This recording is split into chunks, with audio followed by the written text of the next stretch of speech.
दुर्ग सप्तशती पाठ अध्याय 4।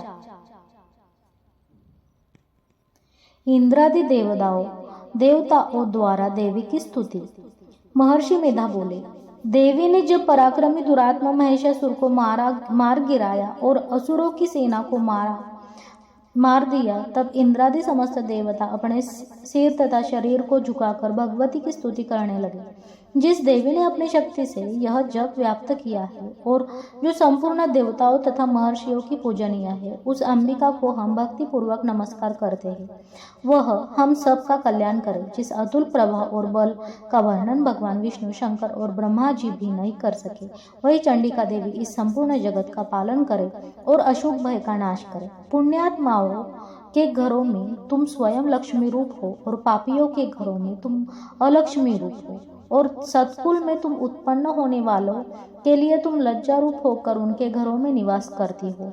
हम दुर्गा भगवती को नमस्कार करते हैं। इस देवी इस विश्व का पालन करे। और हे देवी, हम तुम्हारे अचिंत्य रूप का किस प्रकार वर्णन करें। असुरों का नाश करने वाले भारी पराक्रम तथा समस्त देवता और दैत्यों के विषय में जो तुम्हारे पवित्र चरित्र है, उनका हम किस प्रकार वर्णन करें। हे देवी, त्रिगुणात्मिकता होने पर भी तुम संपूर्ण जगत की उत्पत्ति का कारण हो। हे देवी, भगवान विष्णु, शंकर आदि किसी भी देवताओं ने तुम्हारा पार नहीं पाया। तुम सबकी आश्रय हो। यह संपूर्ण जगत तुम्हारी ही अंश रूप है, क्योंकि तुम सबकी आदिभूत प्रकृति हो। हे देवी, तुम्हारे जिस नाम के उच्चारण से संपूर्ण यज्ञों में सब देवता तृप्ति लाभ करते हैं, वह स्वाहा तुम ही हो। इसके अतिरिक्त तुम पितरों की तृप्ति का कारण हो, इसलिए सब आपको स्वादा कहते हैं। हे देवी, वह विद्या जो मोक्ष को देने वाली है, जो अचिंत्य महाज्ञान स्वरूपा है, तत्वों के सार को वश में करने वाली, संपूर्ण दोषों को दूर करने वाले, मोक्ष की इच्छा वाले मुनिजन जिसका अभ्यास करते हैं, वह तुम ही हो। तुम वाणी रूप हो और दोष रहित रूप तथा यजुर्वेदों की एवं उद्गीत और सुंदर पदों के पाठ वाले सामवेद की आश्रय रूप हो। तुम भगवती हो। इस विश्व की उत्पत्ति एवं पालन के लिए तुम वार्ता के रूप में प्रकट हुई हो, और तुम संपूर्ण संसार की पीड़ा हरने वाली हो।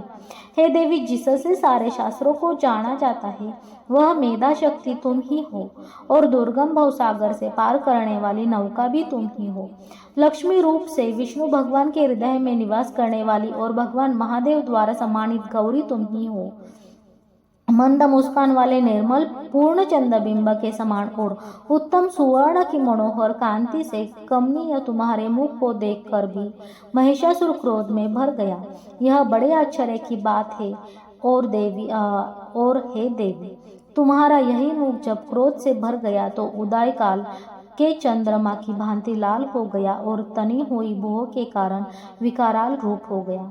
उसे देखकर भी महिषासुर के शीघ्र प्राण नहीं निकल गए। यह बड़े आश्चर्य की बात है। आपकी कुपित मुख के दर्शन करके भला कौन जीवित रह सकता है।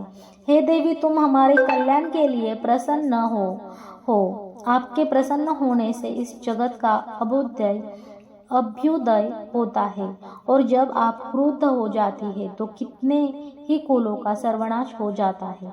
यह हमने अभी जाना है कि जब तुमने महिषासुर की बहुत बड़ी सेना को देखते दो मार दिया है। हे देवी, सदा अभ्युदय प्रताप देने वाली तुम जिस पर प्रसन्न हो जाती हो, वही देश में सम्मानित होते हैं।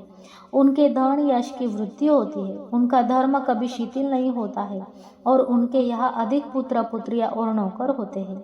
हे देवी, तुम्हारी कृपा से ही धर्मात्मा पुरुष प्रतिदिन श्रद्धा पूर्वक यज्ञ करता है और धर्मानुकूल आचरण करता है, और उसके प्रभाव से स्वर्ग लोक में जाता है, क्योंकि तुम तीनों लोकों में मनोवांछित फल देने वाली हो। हे माँ दुर्गे, तुम स्मरण करने पर संपूर्ण जीवन के भय नष्ट कर देती हो, और स्थित चित्त वालों के द्वारा चिंतन करने पर उन्हें और अत्यंत मंगल देती हो। हे दारिद्र्य दुख नाशिनी देवी, तुम्हारे सिवा दूसरा कौन है तुम्हारा चित्त सदा दूसरों के उपकार में लगा रहता है। हे देवी, तुम शत्रुओं को इसलिए मारती हो कि उनके मरने से दूसरों को सुख मिलता है।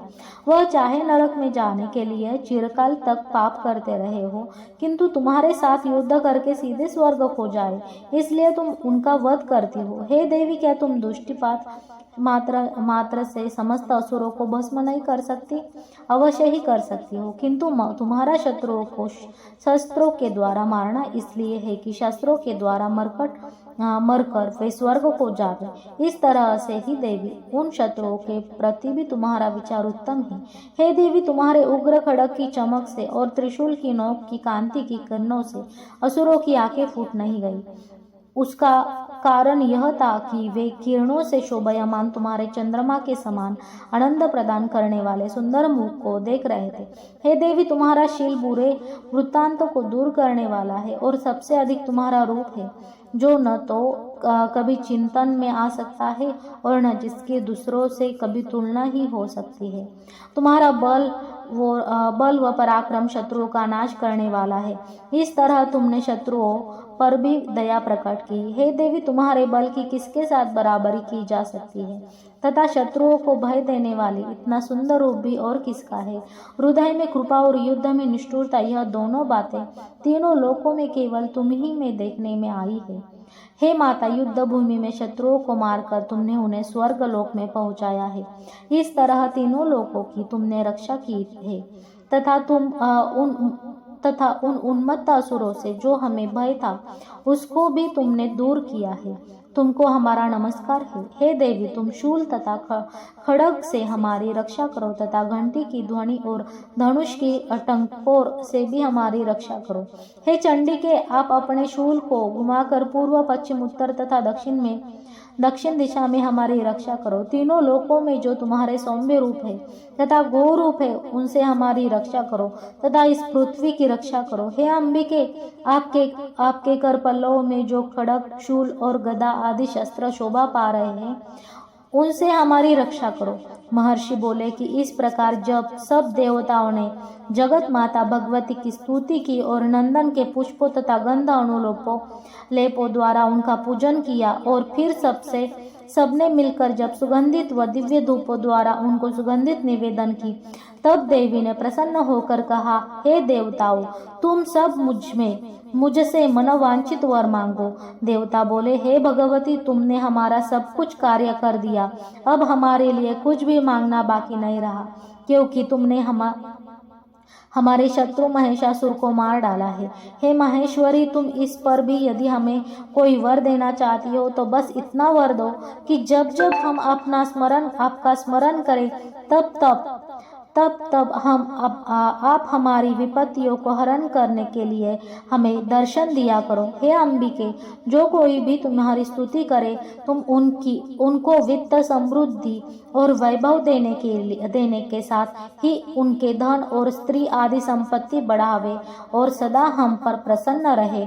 महर्षि बोले, हे राजन, देवताओं ने जब जगत के लिए तथा अपने लिए इस प्रकार प्रश्न किया तो बस तथास्तु कहकर देवी अंतर्धान हो गई। हे भूप, जिस प्रकार तीनों लोकों का हित चाहने वाली यह भगवती देवताओं के शरीर से उत्पन्न हुई थी, वह सारा वृत्तांत मैंने तुझसे कह दिया है। और इसके पश्चात दुष्ट असुरों तथा शुंभ निशुंभ का वध करने और सब लोकों की रक्षा करने के लिए जिस प्रकार गौरी देवी के शरीर से उत्पन्न हुई थी, वह सारा वृत्तांत में यथावर्थ वर्णन करता हूँ। श्री मार्कंडेय पुराण सवर्णिके मन्वंतरे देवी महात्म्य शक्रादि स्तुति निर्माण चतुराध्याय संपूर्ण। ओम शांति। शुभम भवतु। जय माता दी।